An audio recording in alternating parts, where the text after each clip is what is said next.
हमारा ईमान है कि खुदावंद अपने लोगों में रह के काम करता है और खुदावंद ने आप सबको अपनी हिफाजत में रखा होगा और हर किस्म की वबा से आपको महफूज रखा होगा।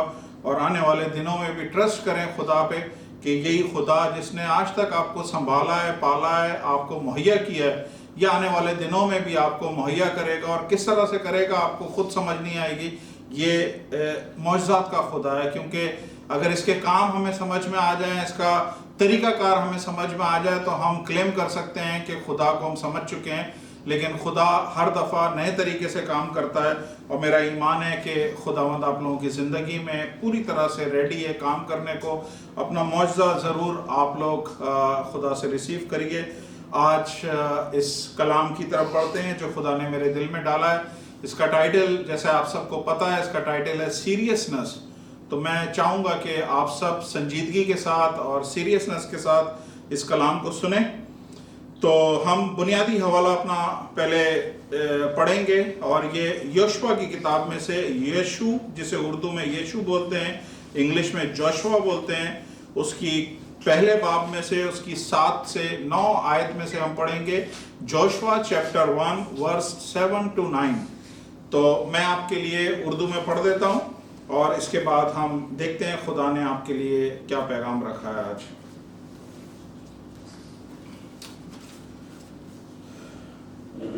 उर्दू में जोशुआ उसका पहला बाब और उसकी 7 से 9 आयत तक हम पढ़ेंगे और इसमें इस तरह से लिखा हुआ है कि तू फ़कत मजबूत और नहायत दलेर हो जा कि एहतियात रख कर सारी शरीयत पर अमल करे जिसका हुक्म मेरे बंदा मूसा ने तुझको दिया है। उससे ना दाहिने हाथ मुड़ना और ना बाएं हाथ, ताकि जहां कहीं तू जाए तुझे कामयाबी हासिल हो। 8वीं आयत, शरीयत की ये किताब तेरे मुंह से ना हटे, बल्कि तुझे दिन और रात इसी का ध्यान हो, ताकि जो कुछ इसमें लिखा है उस सब पर तू एहतियात करके अमल कर सके, क्योंकि तब ही तुझे इकबालमंदी की राह नसीब होगी और तू खूब कामयाब होगा। अंग्रेजी में मैं आपके लिए पढ़ देता हूं। इसमें लिखा हुआ है, be strong and very courageous, be careful to obey all the instruction Moses gave you. Do not deviate from them, turning either to the right or to the left. Then you will be successful in everything you do. Study this book of instruction. Continually meditate on it day and night, so you will be sure to obey everything written in it. Only then will you prosper and succeed in all you do. This is my command. Be strong and courageous. Do not be afraid or discouraged, for the Lord your God is with you wherever you go. Hallelujah. तो कलाम में English की किताब में, English की Bible में इसे instruction लिखा हुआ है। खुदा ने जब मूसा की डेथ हो गई है तो मूसा के बाद जो नया लीडर है उसका नाम जोशुआ है, और खुदा ने जोशुआ को बोला, खुदा ने उसे खास इंस्ट्रक्शंस दिए हैं। और पहली इंस्ट्रक्शन उसने ये खुदा ने दी है कि be careful to obey all the instruction Moses gave you. मूसा ने जो कुछ तुझे हिदायत करी है, मूसा ने जो कुछ बोला है, तूने उसे बड़े ध्यान से उस पे अमल करना है, उसको ओबे करना है, उसको मानना है और उस पे अमल करना है। ये खुदा ने पहली इंस्ट्रक्शन दी है कि जो कुछ तेरे लीडर ने तुझे पहले से बोला हुआ है, तूने वो सुनना है और उस पे अमल करना है। मैं अच्छे से, मुझे याद है सऊदी अरब में जब मुझे जिस पास्टर ने बपतिस्मा दिया था, मेरे स्पिरिचुअल फादर हैं वो, और उन्होंने मुझे एक हिदायत करी थी, मुझे एक इंस्ट्रक्शन दी थी, और वो इंस्ट्रक्शन ये थी, आप में से शायद लोग सुनेंगे कुछ तो उन्हें अजीब सा लगेगा। उन्होंने पूरे उसमें मुझे एक ही चीज़ बोली थी, और उस टाइम पे उन्हें भी नहीं पता था, मुझे भी नहीं पता था, लेकिन उन्होंने एक चीज़ खास तौर पे मुझे बोली थी। उन्होंने बोला था, आने वाले दिनों में खुदा आपको इस्तेमाल करेगा, लेकिन एक इंस्ट्रक्शन मेरी हमेशा याद रखो कि किसी भी फैमिली के घर में आपने अकेले नहीं जाना है। ये मेरे लीडर की इंस्ट्रक्शंस थी मेरे लिए कि जब आप किसी फैमिली को विजिट करो तो मेक श्योर कि उस फैमिली का सरबरा या उस फैमिली का मर्द घर पे हो या उस घर में मर्द मौजूद हो, तब आप उस फैमिली को विजिट करो। अगर बहुत ही ज्यादा जरूरी हो जाता है कि आपको किसी फैमिली में विजिट करना है और उस टाइम पे कोई मर्द अवेलेबल नहीं है, तो आप अपने साथ अपनी वाइफ को, अपनी बेटी को या अपने साथ चर्च के किसी कपल को साथ लेके जाएं और उस फैमिली को उस वक्त विजिट करें। मैं ऑनेस्टली बोल रहा हूं, मुझे आज तक ये बात नहीं समझ में आई और मैं आपको ये बताना चाहता हूं कि बहुत सारी बातें हमारे लीडर बोलते हैं जो शायद हमें समझ नहीं आती हैं, लेकिन जिस तरह खुदा ने जोशुआ को बोला कि जो इंस्ट्रक्शन मूसा ने तुझे दिए तूने उसको ध्यान करके उस पर अमल करना है। उसके बाद क्या हुआ, मैं जब सऊदी अरब से दुबई में आ गया तो हमारे जो सीनियर पास्टर हैं, जो हमारी मिनिस्ट्री के वाइस प्रेसिडेंट हैं, उन्होंने एग्जैक्ट मुझे यही इंस्ट्रक्शन दी कि कभी किसी घर में अकेले विजिट नहीं करना। जब भी विजिट करो आपकी वाइफ आपके साथ हो, बेटी आपके साथ हो, या आप उस टाइम पे विजिट करो जब उस घर में उसके घर का सरबराह या घर का मर्द घर पे हो। तो मैं सच बोल रहा हूं, बहुत सारी हिदायत जैसे मैंने बोला ऐसी होती हैं लीडर्स की तरफ से जो उनके तजर्बे से आती हैं, जो खुदा की तरफ से खुदा उनके जरिए हमसे बात करता है, और उसमें हमें कोई मुकाशफा ढूंढने की जरूरत नहीं है, उसमें हमें कुछ रेवलेशन ढूंढने की जरूरत नहीं है कि ऐसा क्यों मेरे लीडर ने मुझे बोला है। आपने सिंपली उस पर अमल करना है, उस पर सिंपली आपने अमल करना है। और बाखुदा मैंने अभी तक उस चीज पे गौर नहीं किया है मुझे ऐसा क्यों बोला है, लेकिन मैं इस पे बड़ी पाबंदी से अमल कर रहा हूं। बहुत सारे आप में से फैमिलीज ये सोच रही होंगी कि पता नहीं शायद पास्टर साहब अकेले हमारे घर में नहीं आना चाहते, या जब हमारा शौहर घर पे नहीं हो उस टाइम पे पास्टर साहब आना नहीं चाहते, तो पास्टर साहब शायद हमारे कैरेक्टर की तरफ कुछ उंगली उठाना चाह रहे हैं, या पास्टर साहब अपने कैरेक्टर की तरफ कुछ उंगली उठाना चाह रहे हैं। मैं आपको बता रहा हूं कि ये स्पिरिचुअल चीजें हैं, ये रूहानी बातें हैं। इसको दुनियावी पहलू से आप ना देखें, इसको दुनियावी तरीके से इसको ना देखें। इसमें ऐसा नहीं है कि कोई आपके कैरेक्टर पे या कोई मेरे कैरेक्टर पे, बस सिंपली कुछ चीजों को हमने एज इट इज ले लेना है जैसे हमारे लीडर्स ने हमें बोला है। एग्जैक्टली हमने वही सारी चीजें अपनी जिंदगी में करनी है। खुदा ने जब मुझे इस पोजीशन पे लेके आया और खुदा ने मुझे भी लीडर बनाया, तो मैंने भी यही इंस्ट्रक्शन अपने सारे पास्टर्स को मैंने भी दी, और उसके साथ एक और इंस्ट्रक्शन दी। एक इंस्ट्रक्शन तो ये दी जो मुझे दी है कि कभी किसी फैमिली को अकेले विजिट नहीं करना, आपके साथ कोई ना कोई फैमिली आपके साथ हो, या आपकी वाइफ आपकी बेटी आपके साथ हो। कभी किसी घर में जहां खाली औरतें हों, जरूरत नहीं है वहां जाने की, आप किसी को साथ लेके जाएं। दूसरी चीज मैंने बोली कि ये पुलपिट पे से कभी अपने पर्सनल मैसेज किसी को नहीं दें।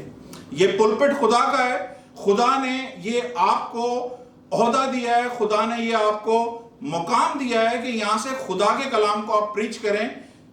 आपने अपना कोई भी पर्सनल मैसेज इस पुलपिट से प्रीच नहीं करना।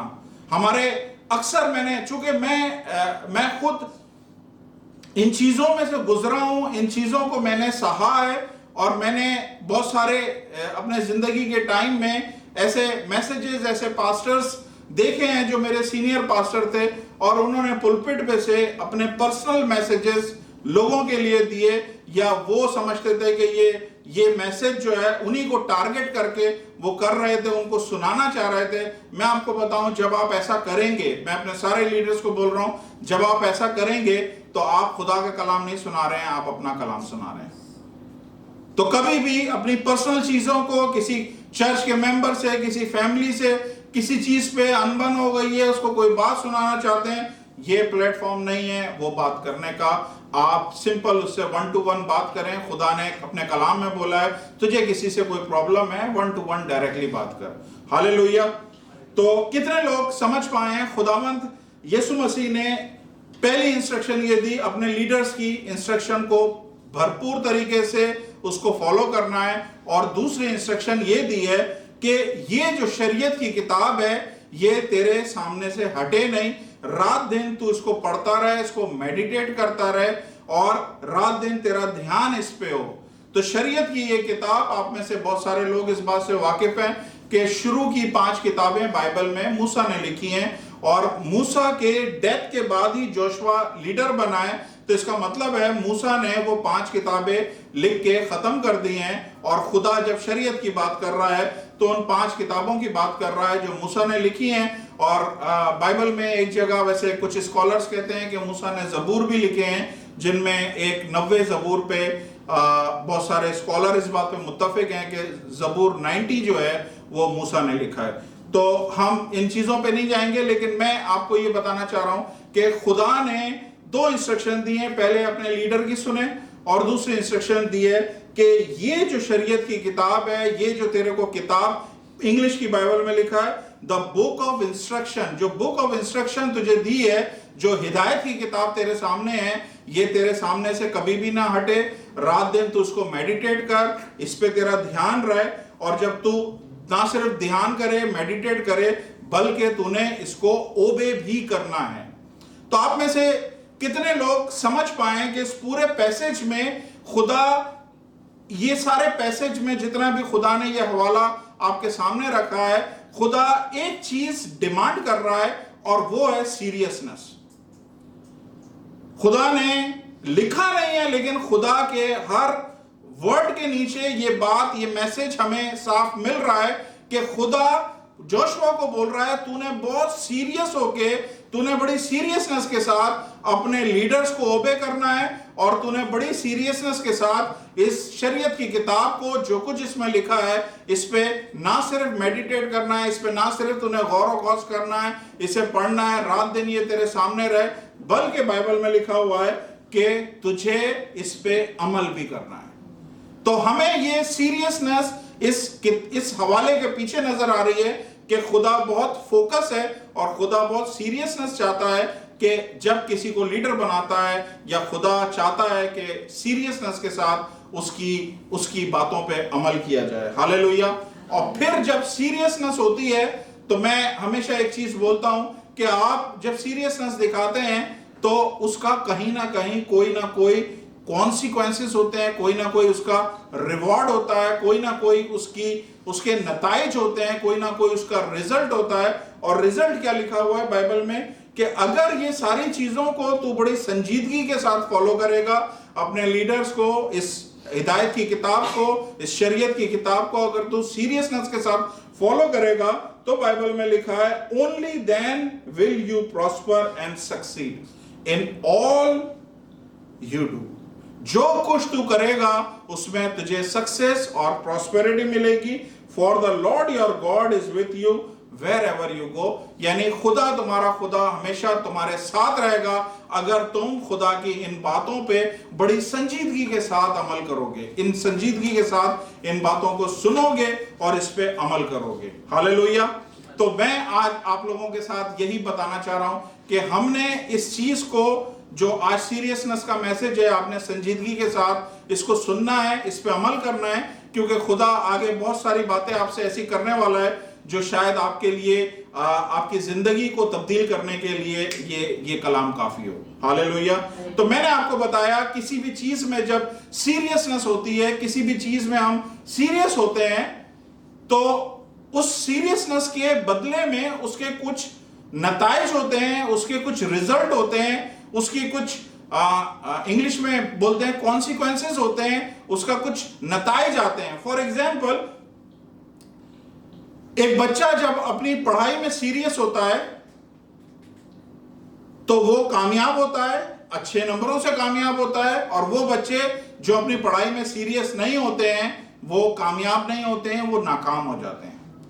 अगर आप अपनी लाइफ के साथ सीरियस नहीं हैं तो आप जिंदगी में नाकाम होंगे। अगर आप अपनी लाइफ के साथ सीरियस हैं तो आप अपनी जिंदगी में कामयाब होंगे। अगर आप अपने बच्चों को लेकर सीरियस नहीं हैं तो ये बच्चे कल को बहुत बड़े शराबी बन सकते हैं, नशेबाज बन सकते हैं, मुजरिम, क्रिमिनल बन सकते हैं। लेकिन अगर आप इन्हीं बच्चों के साथ सीरियस होंगे तो ये आने वाले दिनों में बहुत बड़ी पोजीशंस पे बहुत बड़े साइंटिस्ट बन सकते हैं और पूरी सोसाइटी के लिए, दुनिया के लिए ये बरकत का सबब बन सकते हैं। अगर आप अपनी शादीशुदा जिंदगी को लेके सीरियस नहीं है तो लड़ाई झगड़े नफरतें तफरके रहेंगे, लेकिन अगर शादीशुदा जिंदगी को लेके आप सीरियस हैं तो आपकी जिंदगी इस जमीन पे ही ऐसी होगी जैसे आप पैराडाइज में, जैसे आप हेवन में, आपकी जिंदगी इतनी खुशहाल होगी। अगर आप जॉब को लेके सीरियस नहीं है तो कुछ दिनों में आपकी जॉब खत्म हो जाएगी, लेकिन अगर आप जॉब को लेके सीरियस हैं तो उसी जॉब पे आपको प्रमोशन मिलेगी। अगर आप इस मुल्क के, जिस मुल्क में आप रह रहे हैं, उसके कानून को सीरियसली नहीं ले रहे हैं तो एक दिन आपको पुलिस पकड़ेगी, फाइन होगा आप पे, या आपके साथ पुलिस जो लॉ तोड़ना है या जो कानून तोड़ने का सजा है वो सजा आपको मिलेगी। और अगर आप इस कानून के साथ सीरियस हैं तो आपको इस कानून से कोई प्रॉब्लम नहीं होगी, ये कानून आपको आराम से जीने देगा। हालेलुया। इसी तरह अगर आप खुदा के कलाम के साथ नॉन सीरियस हैं तो उसके भी कुछ ना कुछ नताइज हैं, उसके भी कॉन्सिक्वेंसेस हैं। और अगर आप इस खुदा के कलाम के साथ सीरियस हैं तो भी उसके कुछ ना कुछ कॉन्सिक्वेंसेस, कुछ ना कुछ उसके रिवॉर्ड, कुछ ना कुछ उसके नतीजे हैं। हालेलुया। तो आप खुदा के कलाम के साथ सीरियस हैं या नहीं है? आप खुदा के कलाम के साथ सीरियस हैं या नहीं है? आप खुदा के साथ सीरियस हैं या नहीं है? ये सारी चीजों को आज हम देखेंगे। और मैं आपको बताना चाहता हूं ये सीरियसनेस खुदा ने बहुत सीरियसली अपने कलाम में इसका जिक्र किया हुआ है।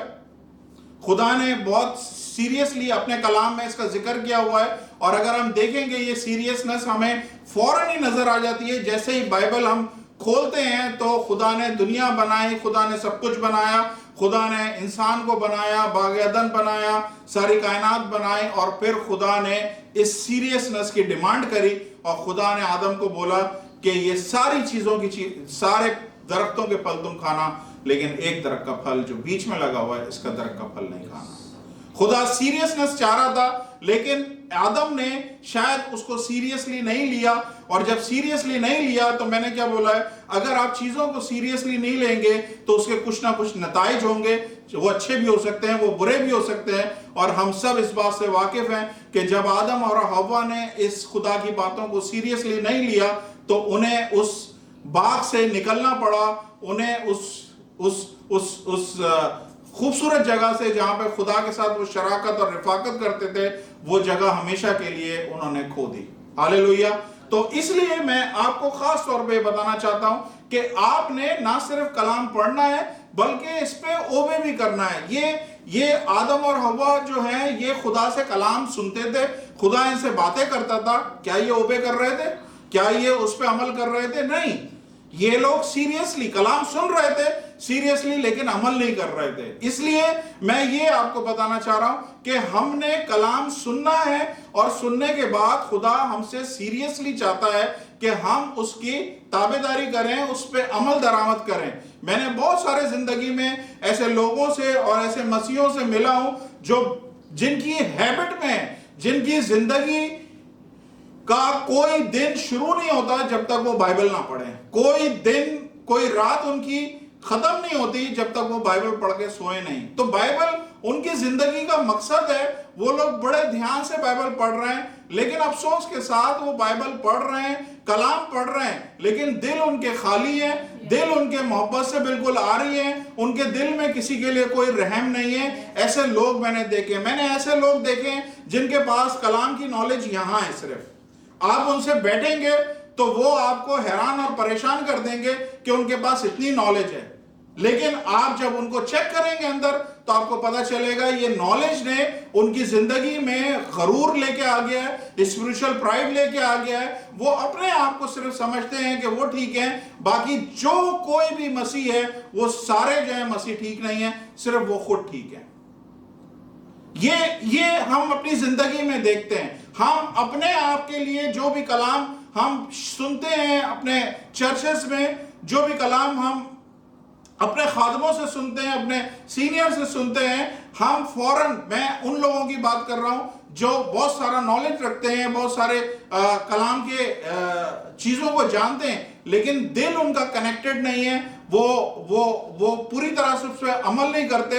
तो जब कोई अच्छा मैसेज उनकी जिंदगी में खुदा लेके आता है, वो सबसे पहले पता है क्या सोचते हैं? ओ ये मैसेज जो है ना, ये मैसेज 100% मेरी सास के लिए, ये मैसेज 100% मेरे शौहर के लिए, ये मैसेज 100% मेरी बीवी के लिए, ये मैसेज 100% मेरे फला रिश्तेदार के लिए, ये मैसेज 100% मेरे बहन या भाई के लिए, ये चर्च के फला मेंबर के लिए। लेकिन वो कभी भी इस बात पे तवज्जो नहीं देते कि ये मैसेज खुदा ने अगर आपको वहां पे बिठाया हुआ और खुदा इस वक्त यही कलाम आपके कानों में डाल रहा है, तो खुदा ये कलाम उनके कानों में नहीं डाल रहा। इस मैसेज की उनसे ज्यादा आपको जरूरत है, तो आपने ये मैसेज सुनना है। खुदा वो सीरियसनेस चाहता है। लेकिन हम ऐसे लोगों को, मैंने यही बता रहा हूं कि हम ऐसे कुछ प्राउड किस्म के हमने मसीह देखे अपनी जिंदगी में, जो अपने अलावा किसी को मसीह नहीं समझते। वो समझते हैं कि हम ठीक हैं, बाकी सब गलत हैं, हमारी डॉक्ट्रिन सही है, बाकी सारी डॉक्ट्रिन, सारी खुदा के कलाम की जो इबादत करने वाले जितने लोग हैं वो सारे गलत हैं। मैं आपको बताना चाहता हूं, खुदा ठट्टों में नहीं उड़ाया जाता। खुदा के साथ जोक नहीं करें। बाइबल में लिखा है खुदा ठट्टों में नहीं उड़ाया जाता। खुदा के साथ जोक नहीं करें। यही खुदा जो मर्सीफुल खुदा है, यही खुदा जो रहम करने वाला है, यही खुदा जो हर चीज को इग्नोर कर देता है, माफ कर देता है। लेकिन इसका एक और रूप भी है, इसका एक और रुख भी है। और दूसरा रूप क्या है? बाइबल में लिखा है वो भस्म करने वाली आग है। वो भस्म करने वाली आग है। तो उसकी आप हमदर्दी को, उसके रहम को, उसकी सारी बख्शिश को टेक इट एज ग्रांटेड नहीं लें, बल्कि आपने खुदा के कलाम को सुनना है और उस पर अमल करना है। और इस तरह से अमल करना है जैसे फर्स्ट टाइम आप ये कलाम सुन रहे हो, फर्स्ट टाइम खुदा की आवाज सुन रहे हो, उस तरह से आपने अमल करना है। हालेलुया। तो ये चीजें मैं आपके साथ शेयर करना चाहता हूं। और मैं आपको खास तौर पे एक जगह लेके जाना चाहता हूं। बाइबल में मेरे साथ निकालिए ताकि आपको समझ में आ जाए। मेरे साथ निकालें एक वाकया जो पुराने अहदनामे में गिनती की किताब में लिखा है।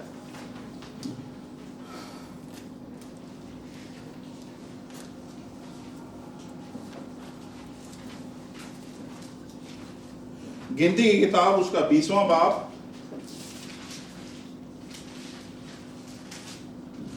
उसकी 7 से 11 आयत पढ़ेंगे। गिनती की किताब उसका 20वां बाब 7 से 11वीं आयत पढ़ेंगे। The book of numbers in old testament chapter 20 verse 7 to 11 हम लोग पढ़ेंगे। मेरे साथ आप रहिए, मैं आपके लिए पढ़ता हूं। तब मूसा ने अपना हाथ उठाया और उस चट्टान पर, बल्कि मैं इसे थोड़ा सा ऊपर से पढ़ता हूं।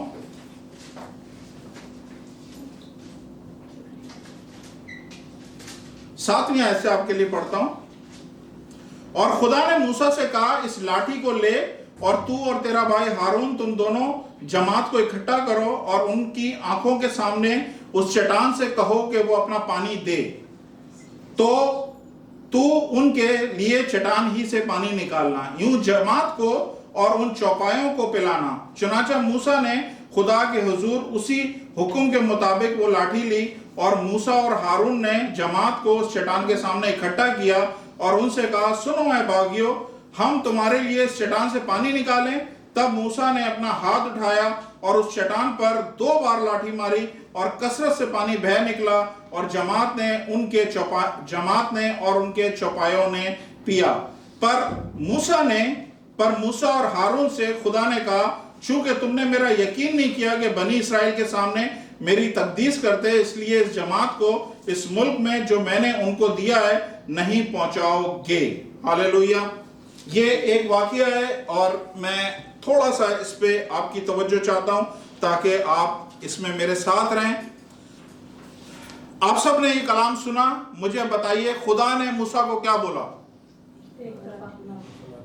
खुदा ने मूसा को बोला तू चट्टान के पास जा और उसे कह, मारने को नहीं बोला। खुदा ने बोला तू चट्टान के पास जा और उससे कह तो वो पानी देगी। मुखातिब हो, चट्टान को बोल तो चट्टान तुझे पानी देगी। लेकिन मूसा ने क्या किया? उस चट्टान पे 1 दफा नहीं बल्कि 2 दफा उसने लाठी मारी।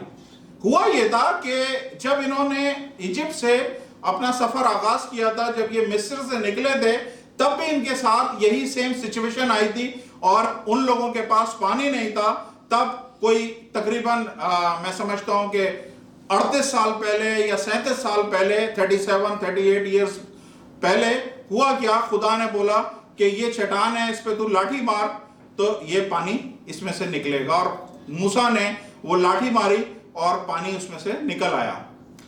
अब खुदा ने तकरीबन 38 साल के बाद, ये शायद बिल्कुल करीब करीब पहुंचने वाले थे, क्योंकि इसके बाद फिर मूसा की डेथ हो गई है, तो खुदा ने एक दफा फिर वही सिचुएशन इनके सामने आई है, पानी नहीं था पीने के लिए। खुदा ने बोला कि तू इस चट्टान के पास जा और इसको बोल। इस दफा खुदा ने खास तौर पे बोला कि चट्टान को बोल तू। लेकिन अब मुझे आप बताइए, मूसा ने खुदा की इस आवाज को सीरियसली सुना या नहीं सुना?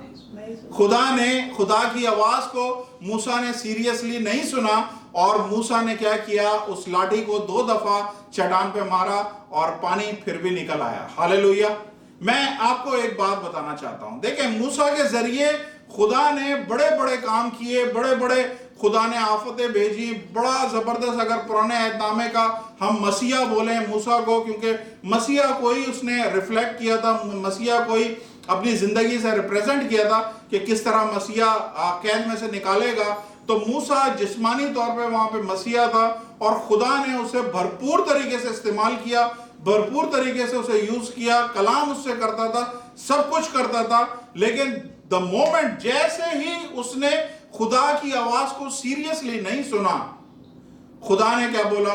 खुदा ने बोला कि दिस इज द एंड, अब तुम उस वादा की हुई सरजमीन में नहीं जा सकते।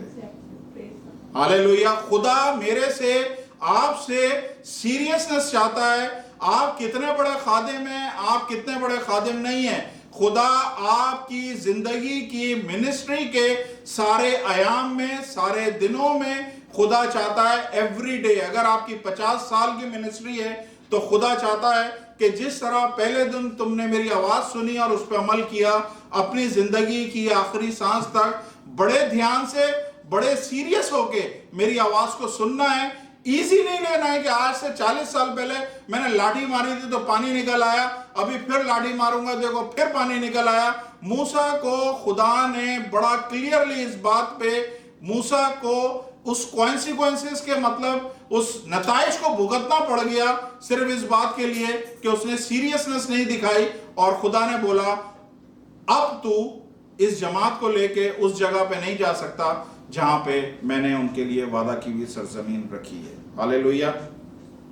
मैं आपको एक और तरफ तवज्जो दिलाना चाहता हूं, ध्यान से सुनिएगा जो मैं आपको बोलना चाहता हूं। ये थोड़ा सा हो सकता है कि बहुत सारे पास्टर्स के लिए नागवार हो, लेकिन मैं अक्सर अपने चर्च में ये बात बोलता हूं। ध्यान से सुनिए, मूसा ने खुदा की बात को सीरियसली नहीं सुना, जो खुदा ने बोला वो नहीं करा, लेकिन जो उसने किया उसके बावजूद पानी निकल आया।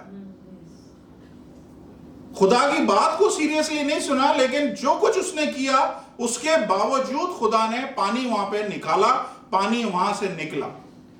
क्या समझ में आई आपको बात? इसका मतलब यह है कि आप लोगों ने मौजज़ों के पीछे नहीं जाना, आप लोगों ने चमत्कार के पीछे नहीं जाना, मिरेकल्स के पीछे नहीं जाना। मिरेकल्स होंगे, आपको यह देखने की जरूरत है कि वो खुदा का खादिम जिसकी मीटिंग में मिरेकल्स हो रहे हैं, जिसकी मीटिंग में मौजज़ात हो रहे हैं, क्या खुदा की बात को सही से सुन रहा है, नहीं सुन रहा है?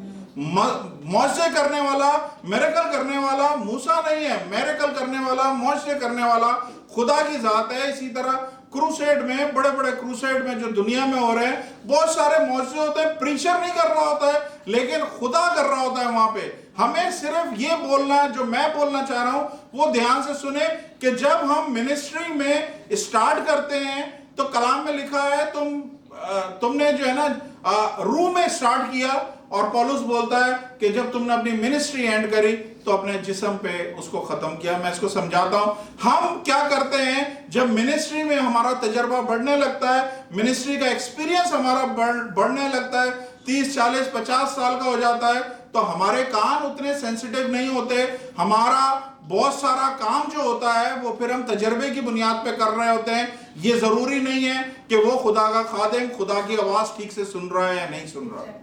बाइबल में लिखा हुआ है जब सैमुएल छोटा था तो खुदा ने शमूएल को आवाज दी। हालांकि उसके साथ ही एक और काहिन बैठा हुआ था, खुदा का प्रॉफिट था, उसका नाम था एली। तो असूलन खुदा को उस प्रॉफिट को आवाज देनी चाहिए थी जो साथ में बैठा है, सीनियर आदमी है, बुजुर्ग हो चुका है। खुदा ने उसको आवाज नहीं दी, खुदा ने एक नौजवान बच्चे को आवाज दी और वो एली के पास आया और एली को बोला मुझे ऐसी आवाज आ रही है। तो बाज दफा खुदा जो है खादमों को जो बहुत सीनियर लेवल पे चले जाते हैं, जो बढ़ जाते हैं, या जो जिस्म में शुरू करते हैं और अपने जिस्म में नहीं रूह में शुरू करते हैं और जिस्म पे अपना काम खत्म करते हैं, उन लोगों से फिर खुदा बातचीत करना बंद कर देता है। लेकिन खुदा फिर भी उनके मजमू में, उनकी गैदरिंग में खुदा जरूर काम कर रहा होता है। हालेलुया।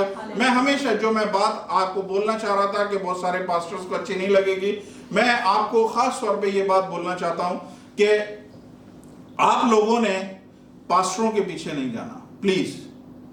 पास्टर आज अच्छे हैं, पास्टर कल अच्छे नहीं होंगे। आपने चर्चेस के पीछे भी नहीं जाना, चर्चेस आज अच्छे हैं, कल शायद चर्चेस अच्छे ना रहें। आपने अगर चलना है तो यीशु मसीह के पीछे चलें।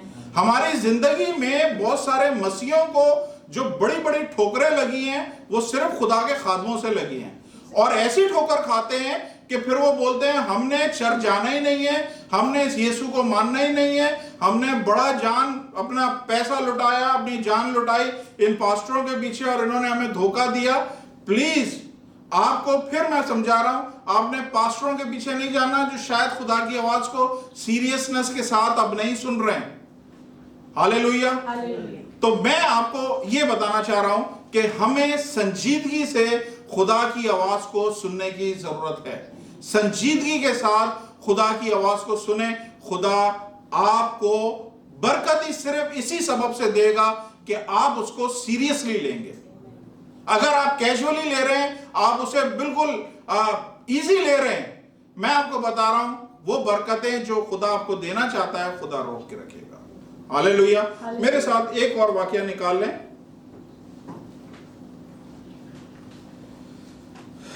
दाऊद का हम वाकया पढ़ेंगे, दूसरा शमूएल उसका 6 बाब 14 आयत से लेके 22 आयत तक पढ़ेंगे। तो आपने मूसा के उसमें देखा सीरियसनेस का कॉन्सिक्वेंसेस, नतीजा क्या हुआ कि उसने सीरियसनेस, भले खुदा ने बड़े काम किए उसकी जिंदगी में, लेकिन सीरियसनेस जहां उसने छोड़ी उसको उसका खुमियाजा भुगतना पड़ा, उसको उस वादे की हुई सरजमीन में वो नहीं जा सका। हालेलुया। तो दूसरा वाक्य हम देखते हैं दूसरा शमूएल उसका 6 बाब और 14 आयत से लेके 22 आयत तक हम पढ़ेंगे। 14 आयत से लेके 22 आयत तक हम पढ़ेंगे 2 शमूएल चैप्टर 6 वर्स 14 to 22।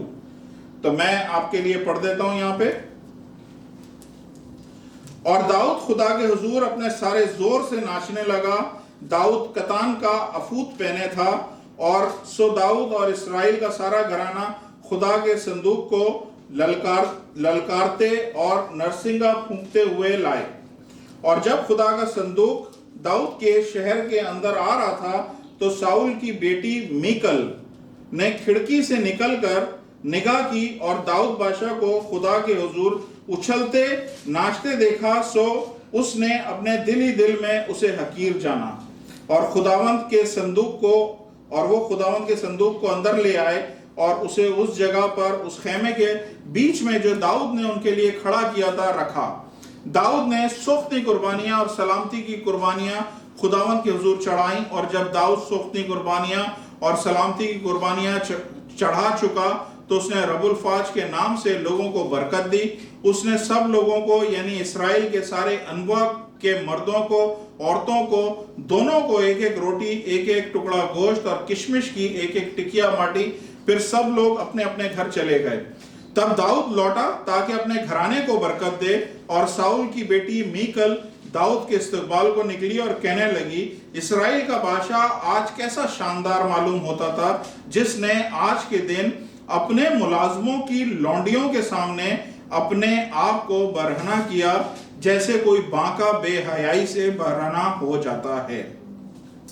दाऊद ने मीकल से कहा, ये तो खुदावंद के हुजूर था जिसे तेरे बाप और उसके सारे घराने को छोड़कर मुझे जिसने तेरे बाप और उसके सारे घराने को छोड़कर मुझे पसंद किया ताकि वो मुझे खुदावंद की कौम इस्राएल का पेशवा बनाए, सो मैं खुदावंद के आगे नाचूंगा, बल्कि मैं इससे भी ज्यादा जलील होऊंगा और अपनी ही नजर में नीच होऊंगा, और जिन लौंडियों का जिक्र तूने किया है वही मेरी इज्जत करेंगी। हालेलुया। खुदावंद के कलाम के पढ़े और सुने जाने पर उसकी बरकत हो। तो ये वाकया है खुदावंद के अहद के संदूक का, ये वाकया है खुदावंद के अहद के संदूक का, जिसे हम कहते हैं आर्क ऑफ कवनेंट। तो आर्क ऑफ कवनेंट थोड़ा सा मैं आपको बता दूं, इस पे मैं खुदा ने चाहा तो एक पूरा मैसेज है, बहुत बड़ा चीज है, लेकिन मैं मुख्तसरन आपको बता दूं।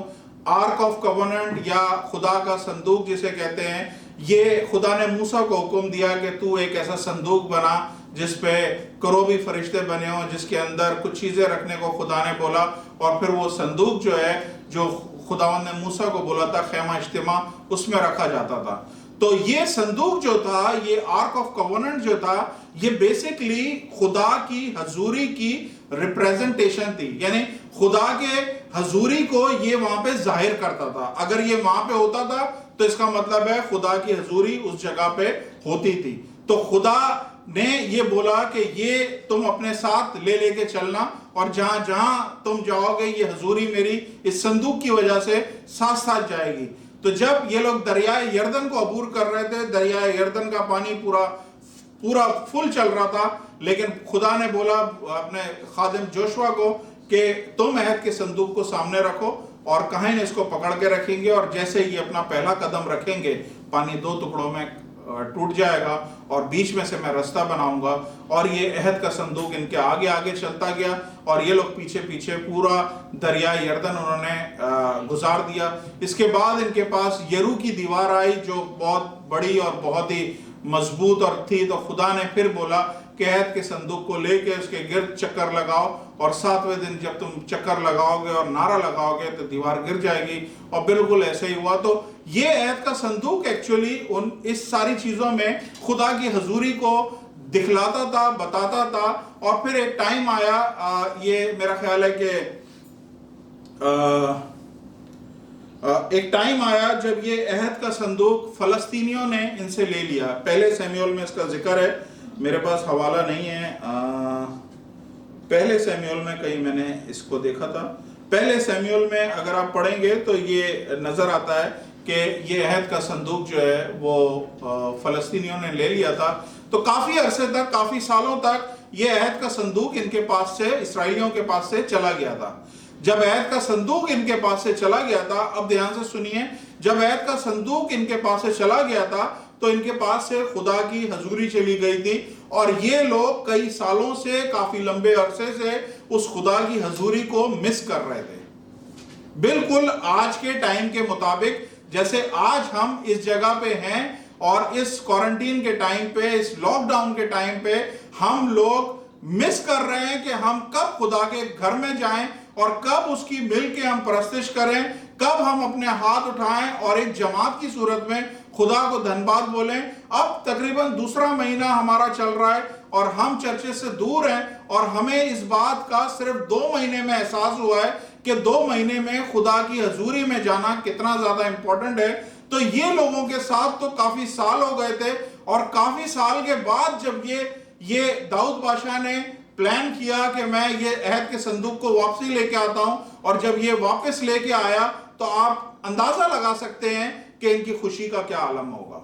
आज जब ये सारे हालात, कोरोना वायरस और ये सारी चीजें खत्म हो जाएंगी, जिंदगी नॉर्मल में आ जाएगी, तो आप देखिएगा चर्चेस में कैसा जोर और शोर होगा, चर्चेस में कितनी गर्मजोशी होगी। वो सारे लोग जो चर्चेस में पहले कैजुअली आते थे, बड़े आराम से आते थे, नहीं आते थे, वो लोग भी जब अब आएंगे तो बड़े जोश और खरोश से आएंगे। तो 2 महीने में हम सबका ये हाल हो गया है। हालांकि खुदावंद यीशु मसीह ने बड़ा क्लियरली बोला है कि तुम्हें बिल्डिंग की जरूरत नहीं है, तुम्हें किसी इमारत की जरूरत नहीं है, जहां 2 या 3 मेरे नाम से जमा होंगे मैं उनके दरमियान हाजिर होऊंगा। इसके बावजूद अभी मैं पास्टर होते हुए मेरे कलीसिया के लोग सब मिस कर रहे हैं कि हम कब चर्चेस दोबारा खुलें और हम गाते बजाते हुए चर्च में जाएं और खुदा की मदद सराई करें। हालेलुया। तो यही हुआ इनके साथ भी, जब एक लंबे अरसे के बाद दाऊद ये अहद का संदूक लेके आया, और जब अहद का संदूक लेके आया तो दाऊद मगन था अपनी धुन में, वो बिल्कुल सब चीजें भूला हुआ था। ये भी भूल गया कि उसकी क्या पोजीशन है, वो बादशाह है, क्या पहना हुआ है क्या नहीं पहना हुआ है। खुदा दाऊद जो है मगन होके बिल्कुल झूम झूम के वो अहद के संदूक के सामने नाच रहा था। हालेलुया। मुझे नहीं पता, लेकिन मैंने अपने चर्चेस में बहुत सारी जगहों पे मैंने देखा है लोग इसी तरह मदहोश होके खुदा की वर्शिप कर रहे होते हैं, नाच रहे होते हैं, आंसू निकल रहे होते हैं, डांस कर रहे होते हैं। मैंने ऐसे लोगों को चर्चेस में वर्शिप करते हुए देखा है, और मैंने ऐसे भी लोगों को चर्चेस में वर्शिप करते हुए देखा है जो चर्च में आ गए हैं लेकिन उनका कोई ध्यान वर्शिप की तरफ नहीं है। हालेलुया। तो इस वक्त मैं अक्सर अपने चर्च में बोलता हूं कि जब आप चर्च के अंदर आते हो, जब आप हॉल के अंदर आते हो, तो अपना स्टेटस दरवाजे के बाहर ही छोड़ के आओ कि आप कितने तालीम याफ्ता हो, कौन सी पोजीशन पे आप काम करते हो, कौन से खानदान से आपका ताल्लुक है, कितनी तालीम आप की है, कितनी सैलरी आपकी है, ये सारी चीजें, कौन सा पासपोर्ट आपके पास है, ये सारी चीजों को दरवाजे के बाहर रख के आओ। और जब खुदा की हजूरी में आओ तो बिल्कुल ऐसे आओ जैसे दाऊद आया था, अपने सारे स्टेटस को भूल के, अपने सारे इमेज को भूल के, वो बिल्कुल पागलों की तरह, क्रेजी, इंग्लिश की बाइबल में लिखा हुआ है, उसकी बीवी ने बोला तुम वल्गर लड़कों की तरह, वल्गर का लफ्ज लिखा हुआ है NIV के ट्रांसलेशन में वल्गर लिखा है कि तुम वल्गर लड़कों की तरह जो है डांस कर रहे थे उस अहद के संदूक के सामने। हालेलुया। तो दाऊद मदहोश होकर डांस कर रहा था, उसके जिस्म पे क्या कपड़े हैं क्या नहीं है उसको कोई होश नहीं था, लेकिन वो नंगा बिल्कुल नहीं था। ठीक है, उसकी पोशाक उतर गई हो बादशाहों वाली, लेकिन कौन इसकी केयर करता है? आप बताइए, जब एक अरसे के बाद अहद का संदूक आया, एक अरसे के बाद खुदा की हजूरी आई है, तो जो खुदा का परस्तार है, जो खुदा से प्यार करने वाला है, जो खुदा के दिल के मुताबिक है, वो क्यों नहीं नाचे? बाइबल में लिखा है मैं क्यों नहीं नाचूं। और इसी लाइन से हमने बहुत सारे गीत इंग्लिश में भी देखे हैं, उर्दू में लिखे हैं, I will dance like David dance, मैं नाचूंगा दाऊद की तरह। वो इसी जगह से लिया गया है, इसी लाइन से लिया गया है कि दाऊद को जब डांस करते हुए, जब वो मदोशी के साथ, जब वो अपने शहर में आया, तो उसकी बीवी, जो कि उससे पहले जो बादशाह था उसका नाम था साउल बादशाह, उसकी बेटी थी जिससे उसकी शादी हुई थी, तो उसकी बीवी ने जब उसे देखा तो उसने देखा कि ये बादशाह क्या उठपटांग हरकत कर रहा है, किस तरह से डांस कर रहा है। उसकी बीवी को पसंद नहीं आया। उसने क्या बोला कि तू अपने खादमों की लौंडियों के सामने इस तरह डांस कर रहा था, यानी तीसरे दर्जे पे जा रहा था। तू पहले तो अपने नौकर है, नौकरों की जो लौंडियां हैं, तू उनके सामने इस तरह अपने आप को शो कर रहा था, इस तरह से डांस कर रहा था, अपने आप को पागल यानी दीवाना बनाया हुआ था। तो इसने, दाऊद ने क्या बोला? दाऊद ने बोला मैं तेरे लिए डांस नहीं कर रहा था, मैं तेरे लिए नाच नहीं रहा था, मैं अपने खुदा के लिए नाच रहा था। इंग्लिश की बाइबल में लिखा है, उसने बोला मुझे इससे भी ज्यादा जलील होना पड़े, मुझे इससे भी ज्यादा नीचे जाना पड़े, अपने खुदा को ऊंचा उठाने के लिए मैं जाऊंगा, मैं तेरे लिए नहीं कर रहा था। हालेलुया। मुझे बताइए, आप में से कितने लोग हैं जो इस तरह की खुदा की हजूरी में अपने आप को पेश करना चाहते हैं? आज हमारे चर्च में, दुबई में, जब हम देखते हैं कि चर्चेस में लोग आते हैं, और जब लोग आते हैं तो बहुत सारे लोग तो इस तरह ही झूम झूम के वर्शिप कर रहे होते हैं, और कुछ लोग जो बैठे होते हैं सीटों पे, उनको ये प्रॉब्लम हो रही होती है कि यार जो गीत गाए जा रहे हैं ये जो है बहुत नए गीत हैं। कुछ लोगों को ये प्रॉब्लम हो रही थी, जो गीत गाए जा रहे हैं बहुत पुराने गीत हैं, नए गीत नहीं गाए जा रहे हैं। कुछ लोगों को म्यूजिक से प्रॉब्लम होती है, कुछ लोगों को साउंड सिस्टम से प्रॉब्लम होती है, कुछ लोगों को टाइमिंग से प्रॉब्लम होती है कि जी 10 मिनट ऊपर हो गए हैं, 15 मिनट ऊपर हो गए हैं, ऐसा हो गया। ये सारी चीजों को वो सिर्फ उधर बैठे हुए अपनी घड़ियां देख रहे होते हैं, अपने टाइम देख रहे होते हैं, एसी को देख रहे होते हैं, यार एसी नहीं चल रहा है, या अगर पाकिस्तान इंडिया में है तो पंखे जो है बहुत आवाज कर रहे हैं, पंखों में से हवा नहीं आ रही है। इन सारी चीजों की तरफ ध्यान था, बिल्कुल उस तरह जैसे दाऊद की बीवी का ध्यान था, मीकल का। वो दाऊद को ये नहीं देख रही थी कि किस तरह से, कितना सीरियसनेस के साथ ये खुदा की वर्शिप कर रहा है, कितनी सीरियसनेस के साथ खुदा की वर्शिप कर रहा है।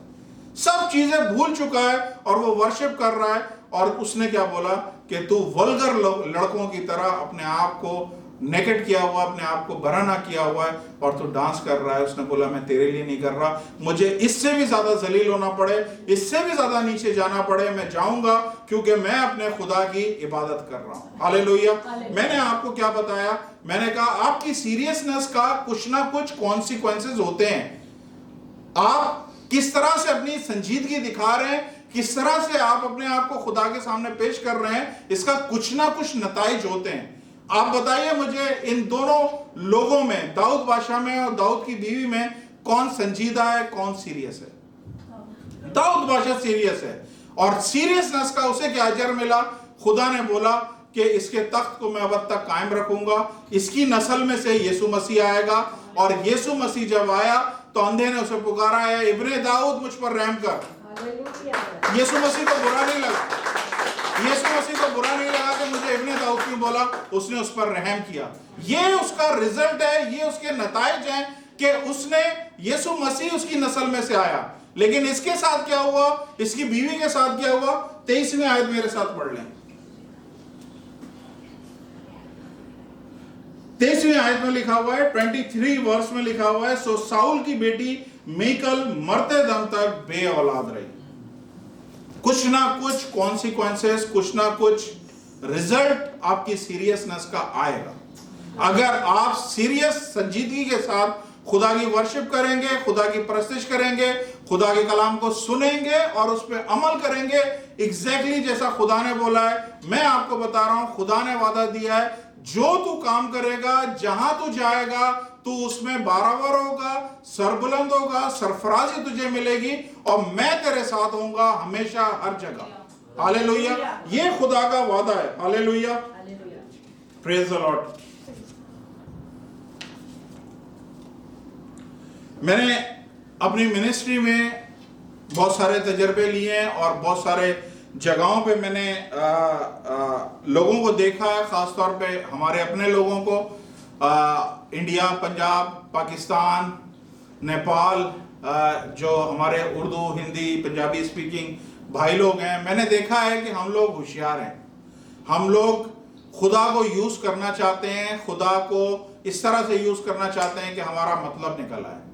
जब हमारे को जरूरत होती है कि खुदावंद मुझे जॉब चाहिए, हम खुदा के पास आते हैं और जब जॉब मिल जाती है हम फिर नजर नहीं आते हैं। हमारे बिजनेस में बढ़ावा हो, खुदावंद हमारे बिजनेस को बरकत दे और उसके लिए हम खुदा के घर में आते हैं। जब बरकत मिल जाती है हम गायब हो जाते हैं। खुदावंद मेरी शादी करा दे, जब शादी हो जाती है तो वो बंदा अपनी बीवी बच्चों के, अपनी बीवी हस्बैंड के साथ वो मेंबर गायब हो जाता है। खुदावंद हमें औलाद दे दे, जब औलाद मिल जाती है तो वो गायब हो जाते हैं। तो मैंने देखा है खुदा के लोगों को, हम जैसे जहां के लोग हैं, हम लोग अपने आप को होशियार, डेढ़ होशियार समझते हैं और हम खुदा को यूज करना चाहते हैं, खुदा को इस्तेमाल करते हैं और समझते हैं कि शायद हमने खुदा को बेवकूफ बना दिया। मैं आपको बता रहा हूं, खुदा ने हमें बनाया है, खुदा ने हमें तख्लीक किया है। हम खुदा को कुछ नहीं कर सकते, वो हमें अंदर बाहर, आस पास, दाएं बाएं, ऊपर नीचे हर तरह से जानता है। उस ज़बूर नवीस लिखता है, जिस खुदा ने तुझे ऊपर से बनाया उसी खुदा ने तुझे अंदर से बनाया। तो ऐसा नहीं है कि खुदा आपको ऊपर से जानता है, अंदर से नहीं जानता। खुदा आपकी सारी चीजों को खुदा जानता है। आप अपनी शिफा के लिए चर्च में ना आए कि शिफा मिल जाएगी तो फिर गायब, अपनी हीलिंग के लिए चर्च में ना आए कि हीलिंग मिल जाएगी तो हम गायब। आज जबकि कोरोना वायरस का डर है, सबको लगा हुआ है, मेरे पास हर दफा मेरा ख्याल है कितने मैसेजेस आते हैं, पास्टर साहब मैंने बपतिस्मा लेना है, पास्टर साहब मुझे बपतिस्मा दे दो, पास्टर साहब। मैं जानता हूं ये होशियार लोग हैं जो बपतिस्मा मांग रहे हैं, क्योंकि ये जानते हैं बपतिस्मा ले लेंगे तो इसके बाद अगर कोरोना हमें लग भी जाएगा तो हमारी जो अगली फ्लाइट है वो सीधा खुदा की हेवन में उतरेगी। ताकि हम बपतिस्मा लेके अपने आप को सेव कर लें। यहाँ तो चलो कुछ नहीं मिला, लेकिन खुदा की बादशाही में तो दाखिल हो जाएंगे। मैं आपको बता रहा हूं, खुदा ठट्टों में नहीं उड़ाया जाता। खुदा को आप सीरियस लें, और सीरियसनेस का पता कहां से चलता है? जिस टाइम पे आप चर्च में जा रहे होते हैं, आप खुदा के घर में किस टाइम पे पहुंचते हैं, उससे आप अपनी सीरियसनेस को खुद ही इवैल्यूएट कर लें कि आप चर्च शुरू होने के कितनी देर के बाद पहुंचते हैं, आपके चर्च का टाइमिंग क्या है, और आप घर में उस टाइम पे लेटे हुए होते हैं, आप तैयार हो रहे होते हैं, आप उस टाइम पे शुरू करते हैं जब चर्च वहां पे शुरू हो जाता है। ये खुदा आपको बहुत अच्छे से जानता है। आप किसी और को बेवकूफ नहीं बना सकते, आप खुदा को बेवकूफ नहीं बना सकते, आप किसी को और को बना लें। हालेलुया। बाइबल हमने देखा है, लोगों को देखा है। मैं आपको यही बता रहा हूं कि आपकी संजीदगी का लेवल शुरू ही वहां से होता है जहां आपके कदम खुदा के घर की तरफ उठते हैं। जितने लोग मुझे सुन रहे हैं, मेरा ख्याल है हर एक शख्स जिंदगी में कभी ना कभी सिनेमा जरूर गया होगा, सिनेमा में फिल्म देखने जरूर गया होगा। जब हम सिनेमा जाते हैं, जब हम फिल्म देखने जाते हैं, हम वहां पे फिल्म शुरू होने से 15-20 मिनट, आधा घंटा पहले पहुंच जाते हैं, ताकि हमें लाइन में ना लगना पड़े, ताकि हम वो सारे जो आगे के मूवीज के जो ट्रेलर आ रहे हैं वो भी हम देखें। लेकिन जब खुदा के घर में जाने की बात होती है, हम टाइम से नहीं निकलते। खुदा ये सीरियसनेस चाहता है कि आपके कदम किस टाइम पे निकले हैं। एक टाइम था, मैं अपनी मिसाल दे दूं, एक टाइम था, मेरे 5 बच्चे हैं, 5 में से 4 बच्चे मेरे, एक टाइम था जब वो गोद के बच्चे थे, दूध पीने वाले, फीडर पीने वाले बच्चे थे, गोद वाले बच्चे थे। और हम उस टाइम पे 2 चर्चेस जाते थे, और 2 चर्चेस में भी हम जब जाते थे, हम रात को अपने बच्चों की सारी चीजें, कपड़े रेडी करके रखते थे। सुबह सुबह मेरी वाइफ उनके सैंडविचेस, उनके दूध, उनके जूस, बिस्किट, हर एक चीज लेके रेडी रखती थी। और जब चर्च शुरू होता था, हम उससे पहले उस चर्च में मौजूद होते थे, और हमने एक दफा भी इबादत देर से अटेंड नहीं करी। हमारी सीरियसनेस बताती, हालांकि इतने बच्चों के साथ तो बहुत सारे घरों में एक बच्चा होता है तो वो उनको लेट कर देता है। हम 4 बच्चों के साथ एक नहीं 2 चर्चेस में ऑन टाइम होते थे। ये सीरियसनेस का लेवल है, और ये स्टार्टिंग पॉइंट है जो खुदा देखता है कि आप खुदा के पास जब आ रहे हो, कितनी संजीदगी के साथ आ रहे हो। आपका इश्यू क्या है, आपका प्रॉब्लम क्या है, क्या वजह है कि ये सीरियसनेस आपकी जिंदगी में नजर नहीं आ रही है। मेरे चर्च के बहुत सारे मेंबर्स ऐसे हैं, वाकई मुझे नजर आता है कि वो सीरियस नहीं है। मेरा दिल उनकी तरफ से दुखी होता है, मैं रोता हूं उनके लिए। रात को जब दुआ करता हूं, मैं कहता हूं खुदावंद इनको संजीदगी की रूह अता कर, ये लोग संजीदा हो तेरे साथ, ये तेरे को जोक में ना ले, ये तेरे साथ संजीदा हो। हालेलुया। तो मैं आज आपको एक और जगह पे लेके जाना चाहता हूं, वो ध्यान से सुनिए और फिर मैं खत्म करता हूं। हालांकि मेरा मैसेज बहुत आगे भी और लंबा है, लेकिन मैं कुछ आपको दिखाना चाहता हूं। लूका की इंजील निकालें, उसका 19वां बाब 36 आयत से 40 आयत तक हम पढ़ेंगे। गॉस्पेल ऑफ लूक चैप्टर 19 और वर्स 36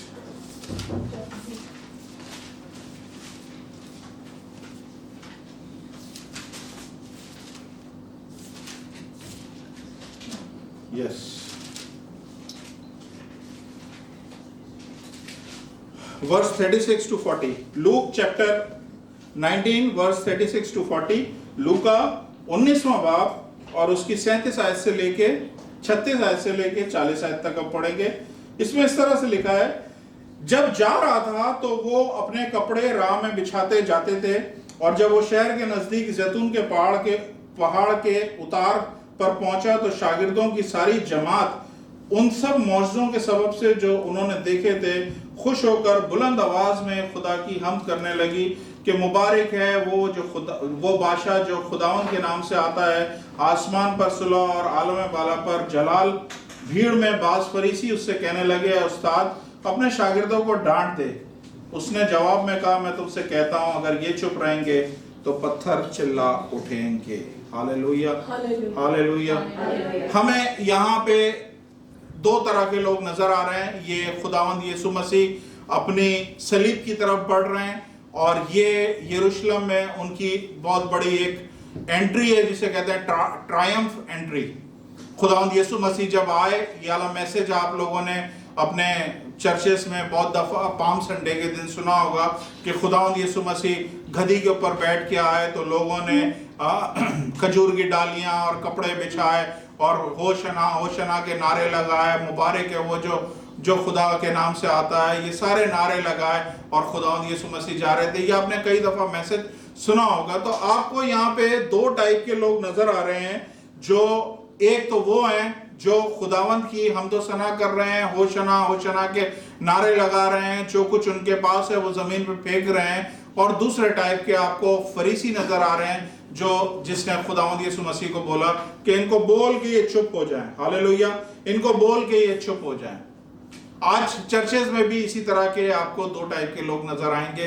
कुछ लोग वर्शिप के लिए आते हैं, कुछ लोग हमदो सना के लिए आते हैं, कुछ लोग खुदा के कलाम को सुनने के लिए आते हैं, कुछ लोग अटेंडेंस के लिए आते हैं कि यार जुम्मा है, संडे है, हमें चर्च जाना जरूर है। वहां पे आपको कुछ समझ में आए ना आए, बस जाके अटेंड करके आ जाओ, ये हमारा काम है। मैं आपको बताना चाहता हूं, खुदा सीरियसनेस चाहता है। हालेलुया, खुदा आपसे सीरियसनेस चाहता है। ये खुदा सीरियसनेस का खुदा है और इसीलिए खुदा ने बोला कि मैं सीरियसनेस चाहता हूं। अगर सीरियसनेस मुझे नहीं नजर आती तो फिर आपका वो टाइम हो सकता है खुदा खत्म कर दे, जिस तरह मूसा के साथ हुआ। हालेलुया। आज आप अपनी जिंदगियों को देखें, आज अपनी जिंदगियों को आप चेक करें, कौन सी दुआ ऐसी है जो अभी तक आपकी कबूल नहीं हुई है, कौन सी ऐसी दुआएं हैं जो अब तक पेंडिंग हैं। जब आपको ये नजर आए तो फिर साथ में ही सीरियसनेस को भी देखें अपनी, कि ये मेरी दुआएं अब तक कबूल नहीं हुई हैं और ये मेरी सीरियसनेस है खुदा के साथ। मैं इतना संजीदा हूं, इतना मैं गैर संजीदा हूं, ये आपको वहीं पे उसका जवाब मिल जाएगा। ये वो जगह थी जब खुदावंद यीशु मसीह अपनी सलीब की तरफ जा रहे थे। खुदावंद यीशु मसीह का पैदा होने का मकसद, उनका दुनिया में आने का मकसद, वो इसी पर्पस के लिए आए थे कि वो हम सब का कुफारा वहां पे अदा करें, हम सब की कुर्बानी वहां पे वो खुदा के हजूर दें, ताकि मैं और आप फ्री हो सकें, मैं और आप आजाद हो सकें। तो खुदावंद यीशु मसीह का दुनिया में आने का मकसद ही यही था। और ये टाइम ऐसा था जब खुदावंद यीशु मसीह की बिल्कुल एंड की मिनिस्ट्री है और इसके बाद यरूशलेम में एंटर होते ही थोड़े एक शायद कुछ एक दो दिन के बाद ही उनको पकड़ लिया जाता है और फिर उन पे सलीब का सारा केस चल पड़ता है और फिर उनको सलीब दे दी जाती है। तो बिल्कुल ये एंड का टाइम था। अब खुदावंद यीशु मसीह अपने सलीब की तरफ जा रहे हैं और लोग उनको, जो कुछ लोगों से हो सक रहा है, लोग अपना एडोरेशन, लोग अपना क्या कहते हैं, अपने सजदे उसको दे रहे हैं, लोग अपनी खुशी का, प्यार का, अपने वर्शिप का इजहार उससे कर रहे हैं कि वो उसके रास्ते में सब कुछ बिछाते हुए होशना होशना होशना के नारे लगा रहे हैं और बोल रहे हैं मुबारक है वो जो खुदा के नाम से आता है। ये सारी चीजें उनके लिए कर रहे हैं। क्यों कर रहे हैं? क्योंकि खुदावंद यीशु मसीह सीरियसली हमारे लिए जा रहा था। वो सीरियस था हर एक चीज के लिए जो आने वाली थी इस टाइम पे उसके सामने। हालेलुया। वो मजाक में उसने सलीब नहीं ली है, मजाक में उसने वो रोमियों की जो टॉर्चर होता है, रोमी हुकूमत का जो तशद्दुद होता है, जो टॉर्चर होता है, खुदावंद यीशु मसीह ने मजाक में नहीं लिया था, सीरियसली लिया था। उस पीठ पे जो उसको कोड़े मारे गए वो सीरियसली खुदावंद यीशु मसीह ने लिए। वो टॉर्चर खुदावंद यीशु मसीह ने सीरियस लिया है। कलाम बताता है कि उसके ऊपर पीठ पे जो खाल और गोश्त था वो ऐसे लटक रहा था जब कोड़े उस पे मारे गए जैसे नूडल्स लटकते हैं। जबूर नवीस लिखता है मेरी हड्डियां तक लोगों को नजर आती हैं। खुदावंद यीशु मसीह की पीठ को इस तरह से उधेड़ दिया था कि अंदर के ऑर्गन और पीठ और पसलियां सारी नजर आ रही थी, सारी चीजें एक्सपोज हो रही थी। आप क्या समझते हैं कि खुदावंद ने मजाक में किया है? खुदावंद इंतहाई सीरियस था। खुदावंद इंतहाई सीरियस था जब उसने वो वो कांटों का ताज अपने सर पे लिया, उसको ठोका गया उसके सरों पे और उसमें से खून निकला है। वो सीरियस था खुदावंद यीशु मसीह। हालेलुया। खुदावंद यीशु मसीह सीरियस था जब लोग उसके ऊपर थूक रहे थे। कोई मजाक में नहीं होता ये चीज। आपके मुंह पे कोई थूक दे, आप उसे पलट के उसे जान से मार दो। खुदावंद यीशु मसीह सीरियस था जब लोगों उसके ऊपर थूक रहे थे। तारीख बताती है ये इतने से मुंह पे अगर 500 लोग थूकेंगे तो मुझे बताएं इस चेहरे का क्या हाल होगा। और जो थूकने वाले हैं वो थोड़ी नजाकत से नहीं थूक रहे थे, वो पूरी तरह से अंदर से गला साफ करके उसके मुंह पे थूक रहे थे।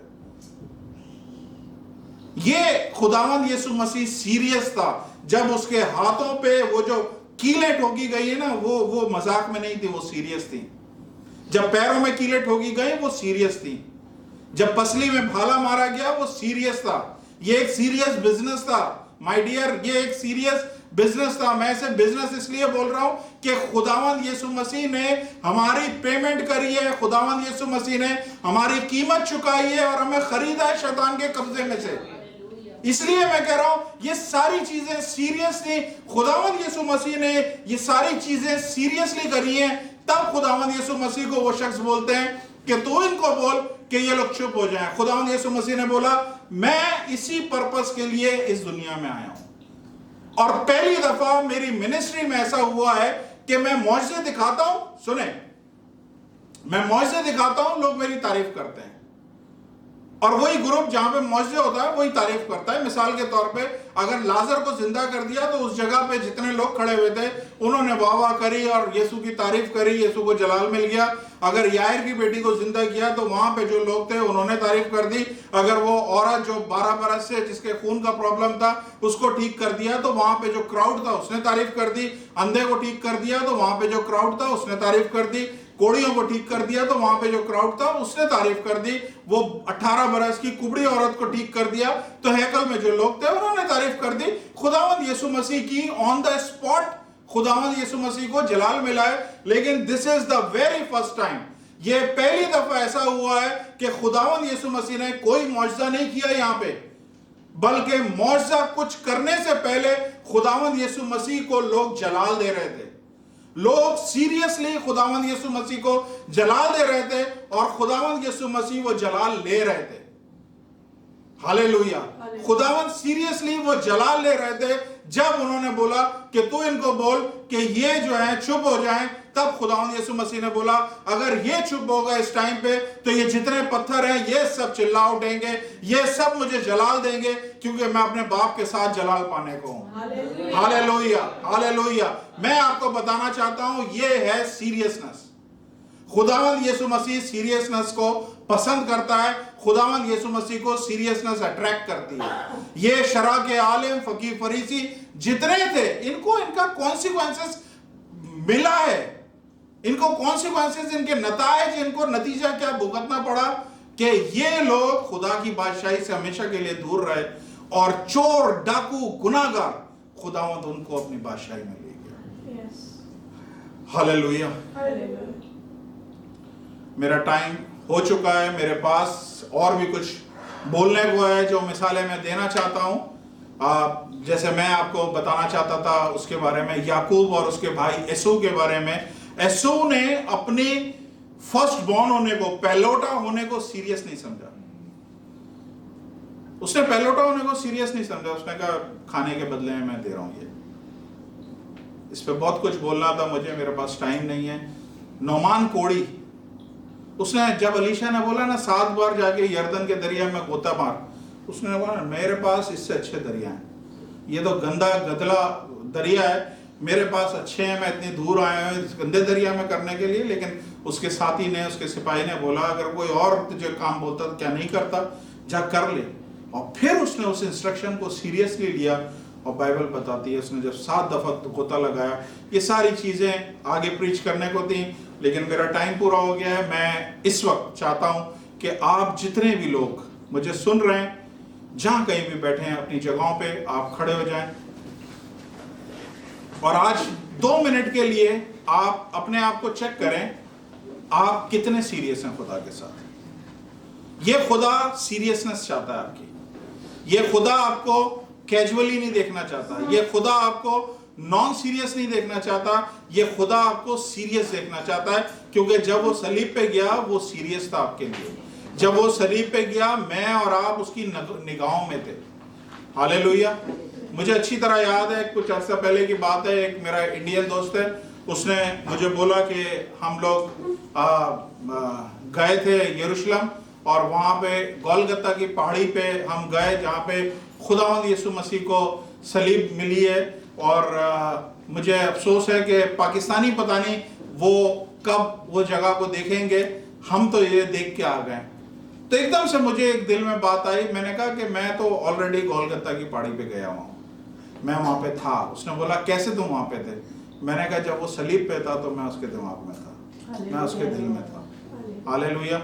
आज मैं आप सबको बोलता हूँ, अपनी कमिटमेंट देखें, अपनी सीरियसनेस खुदा के साथ देखें। खुदा मेरा सीरियसनेस का खुदा है, ये संजीदगी पसंद करता है। मेरे पास आज बड़ी अच्छी खुशी की खबर ये है कि मेरे पास मेरे चर्च के पास्टर तारिक गिल आए हैं। मैं उनको सामने बुलाना चाहता हूं ताकि वो आज इस दुआ में हमारी रहनुमाई करें और आखिर की दुआ आप सबके साथ करें। अपनी जगहों पे खड़े रहें, ईमान के साथ आप खुदा के सामने आए, कमिटमेंट करें दोबारा से कि खुदा आपको आज़ाद करे। Hallelujah, hallelujah, hallelujah, hallelujah, hallelujah.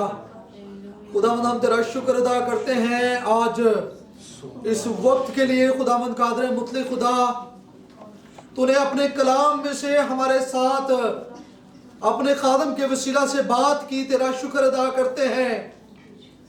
ऐ खुदावंद तेरे आगे मिन्नत करते हैं कि तू फजल बख्श दे कि हम ऐ खुदावंदों के खुदा सारी अपनी सुस्ती को, सारी अपनी काहली को, सारी अपनी खुदावंदों के खुदा हट दर्मियों को, हर किस्म की अपनी तमाम तर उस एक्टिविटीज को छोड़कर ऐ खुदावंद तेरे साथ सीरियस हो जाए।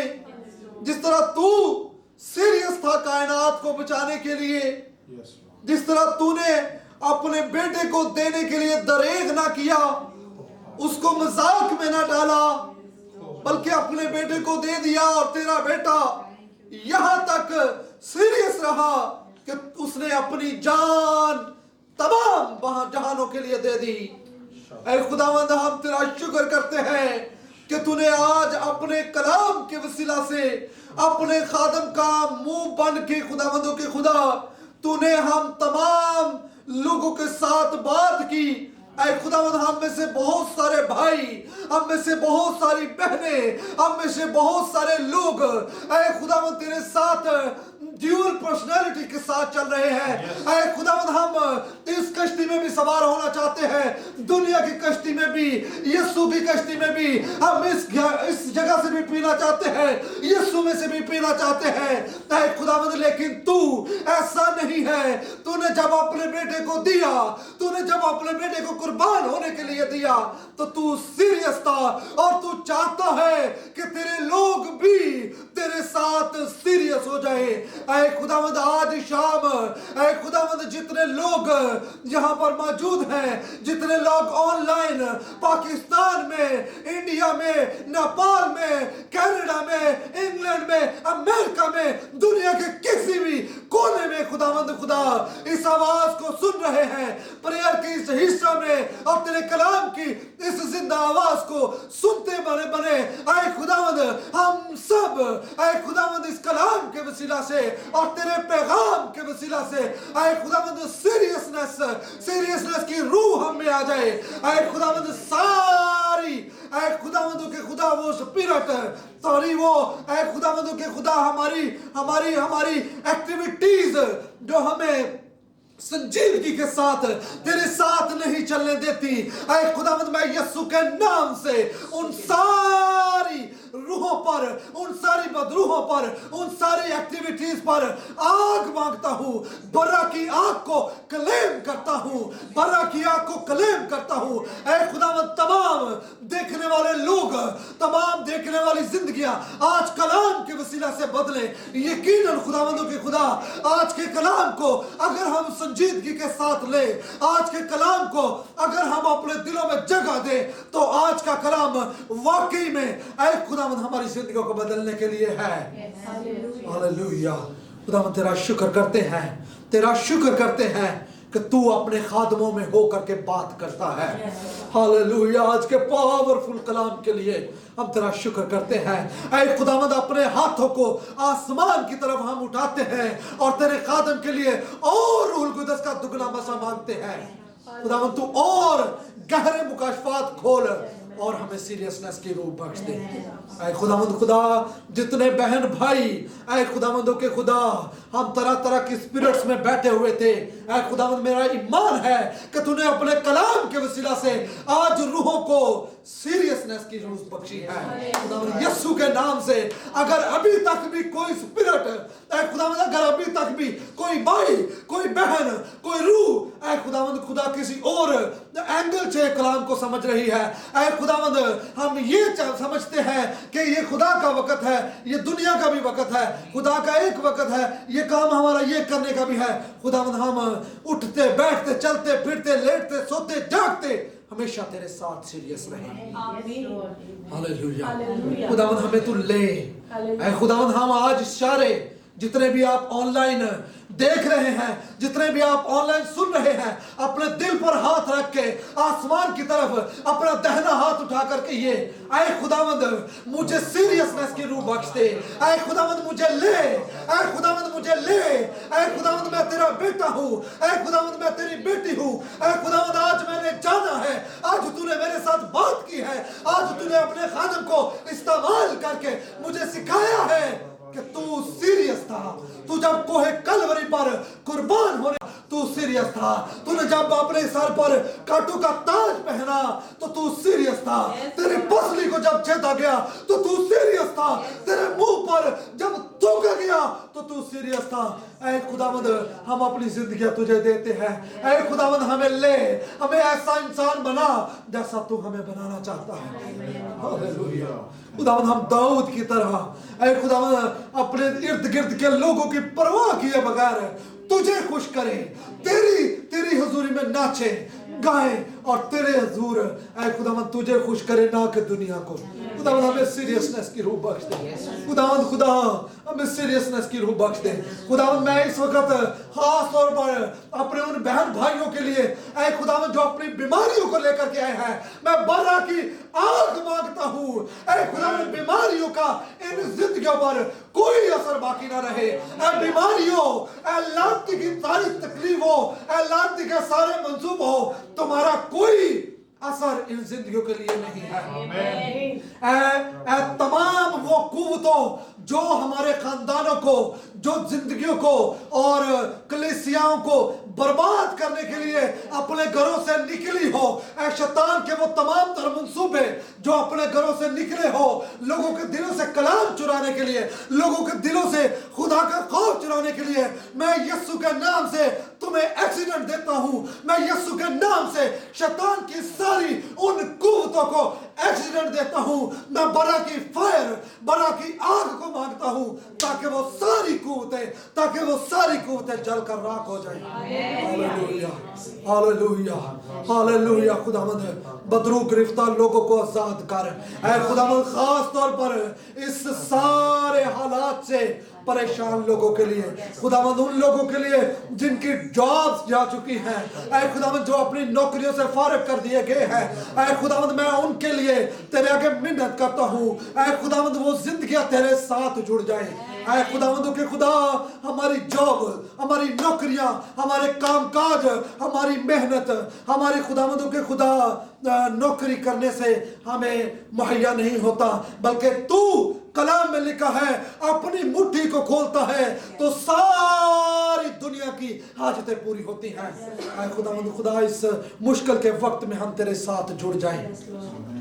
ऐ खुदावंद खुदा तूने हमारी जिंदगी में यह मौका दिया है ताकि हम देखें कि तू खुदावंद कादर मुतलक खुदा कायनात को कंट्रोल करने वाला है। ऐ खुदावंद खुदा सारे देखने वाले बहन भाइयों के लिए खुदावंद जो भी कोई किसी भी मुसीबत में, मुश्किल में, परेशानी में है तो यीशु के नाम से आजादी मांगते हैं। यीशु के नाम से आजादी मांगते हैं। यीशु के नाम से आजादी मांगते हैं। हालेलुया। खुदावंद खुदा आज की सारी इबादत को, सारी खुदावंद ऑनलाइन मीटिंग को अपने हुजूर में कबूल कर। तेरे ही बेटे हमारे निजात देने वाले यीशु मसीह के वसीला से मांगते और ईमान से पा लेते हैं। आमीन आमीन।